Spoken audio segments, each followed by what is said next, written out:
Hello, Mr. Wonderful. I have two questions for you today. Number one is about you. Did you ever see yourself being a multimillionaire or being on a TV show, going through high school or college?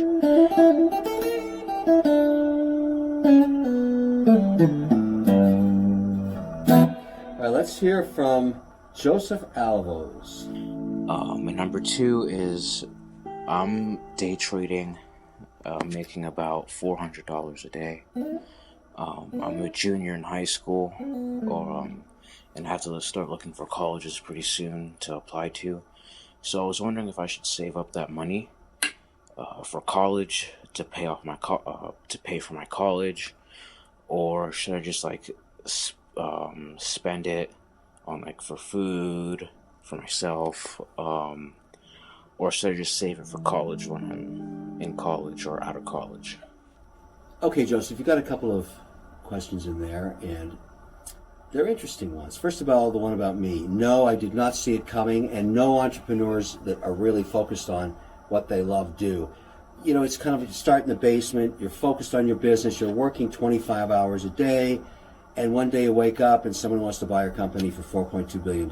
Yeah, it happens. But you don't see it coming. You're so focused on the task at hand, you love what you're doing, and that really is what matters at the end of the day. Everybody I've ever talked to that's had that experience has told me the same thing. It wasn't about the money, it was about the journey. I feel the same way. Now, the question about the $400 of day trading. First of all, to make that a day is not easy, so you're probably pretty good at it. It's giving you some background and some basis and some sort of a foundation upon which to become an investor later. But college is coming up, and you got to pick what discipline you're going to go pursue. I would rather be saving that money so that you can have as little debt as possible coming out of college. So get that little nest egg put together. Keep it in a safe place, a money market account, so you're not risking it too much. And don't go crazy day trading. Don't use a lot of leverage in case you blow up. You know, day trading is never that easy. I appreciate what you're doing there, and I've done it myself. But this thing is about getting out of college now with as little debt as possible and get a degree that's going to help you get a job. I mean, I'm not against liberal arts. You know, there's always the serendipitous chance that you'll find a job coming out of a history degree, but usually that doesn't happen. The three that I like the best are engineering. I like engineering. And oh yeah, did I mention engineering? Pretty well everybody that's in the engineering class gets a job, and it's a well-paying one starting like $100,000 or more, and you can pay off your debt like that.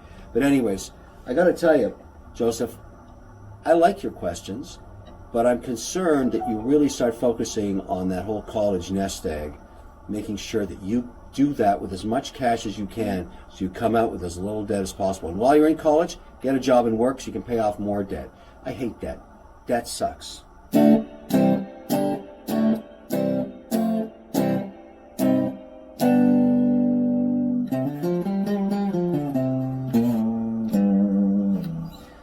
This is Vasilis.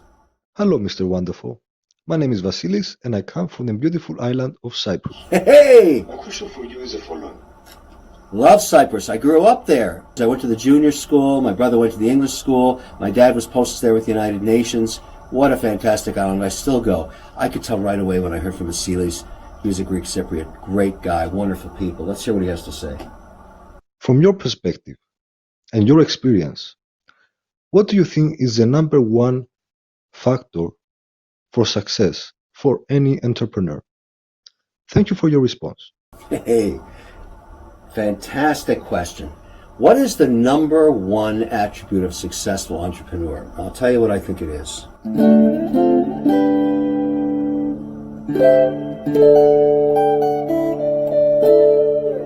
All right. I need a little musical interlude to gather my thoughts. But I'll tell you what it is. A mentor taught me this years and years ago. When you're an entrepreneur, there's so much noise coming at you. There's so much distracting you, and you're trying to make everybody happy, and you're trying to solve problems for everybody that works for you and the customers that you have. And it's so powerful that sometimes you lose focus.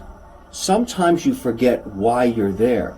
You have to set goals, both short and long term, and stay myopically focused on achieving those. You have to shut out the noise. You have to shut out the criticism. You have to shut out the haters, the guys that are hassling you, the people that are calling you your competitors, all that stuff. And you're going to have all that. You're going to have all of that stuff. And that's all distracting. If you have the ability to just shut that out of your head, you'll be successful because you stay focused on the prize. People are very, very challenging to work with sometimes. You're going to find that out. It doesn't mean you can't work with them. But if you're trying to make everybody happy, you will make everybody unhappy eventually because you can't do it.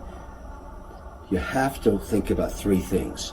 Your customers, are you taking care of them? 2, your employees, are you taking care of them? And number 3, your shareholders are the people that loan you the money to run your business. They are what you spend your time on 24/7. You can't solve all the world's problems. You can't take care of every baby whale. You can't clean up all the oceans overnight. You have to stay focused on your business to make that successful. Then after you've become successful, and hopefully you will, you can start focusing on all the other things that are really important to you. But if you try and do that at the beginning before you solve for your customers, your employees, and your shareholders, you're going to fail. And that's what many, many young entrepreneurs don't understand. You've got to have a myopic focus to shut out that noise. I know it's not easy to do that, and making people unhappy with you because you're so razor focused can often feel troubling to you. But if you can't do that, you're not a leader. If you can't do that, you will not be a successful entrepreneur. If you can't focus,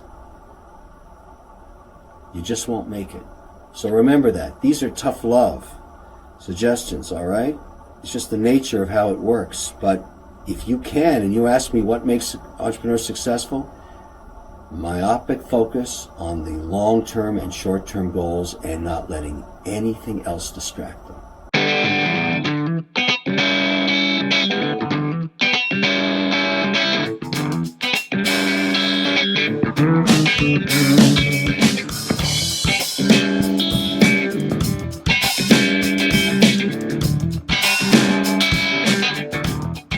All right, we've got Parm Sandhu here. Let's listen to his question. Hi, Mr. Wonderful. My name is Parm Sandhu from Vancouver, Canada, and I have a bit of a different take. I don't know that I actually see myself as an entrepreneur. Currently, I'm more interested in pursuing a career in consulting. However, I'm a little worried that consulting, especially at the mid-tier firms like Deloitte or PwC, might be a dying breed. What are your thoughts on this?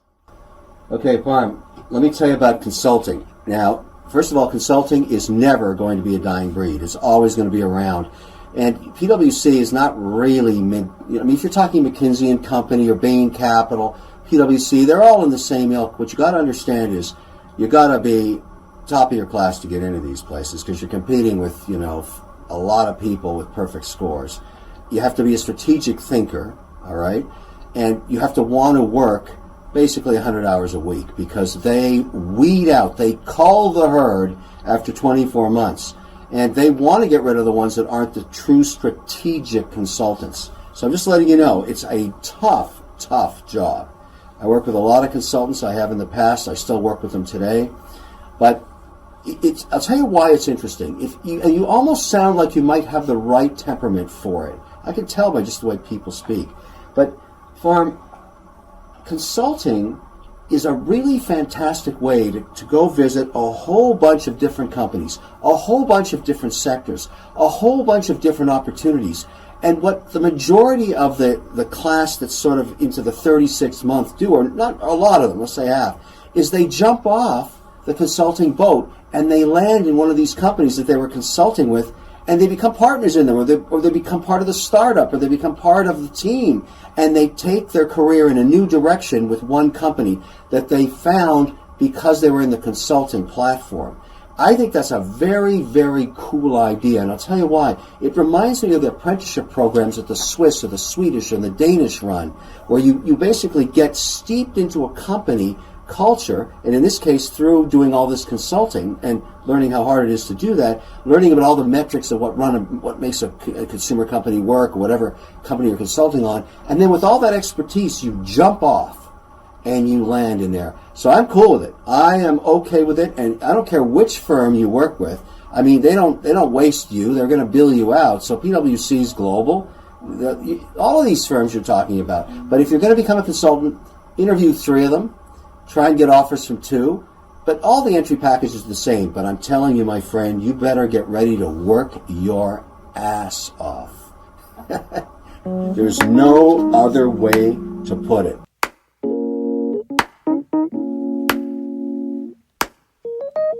I mean, we were just sitting back, you know, chopping it up, reminiscing about the good old days and all that. You know, tracking my roots, where I came from and where I'm going.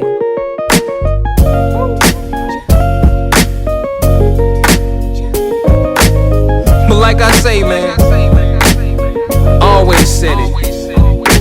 It's not about the destination. It's all about the journey. It's all about the journey, baby. Ain't nothing changed but the weather. The dangling carrot that hang from the rear view. Your dreams in the past ain't nowhere near you. Backseat drivers got nothing but 2 cents. Shotgun riders too biased, they all liars. I should get an A for effort, I'm too tired. But I'm never giving up, that's why I'm kinda admired. Role model, like it or not, I gotta play.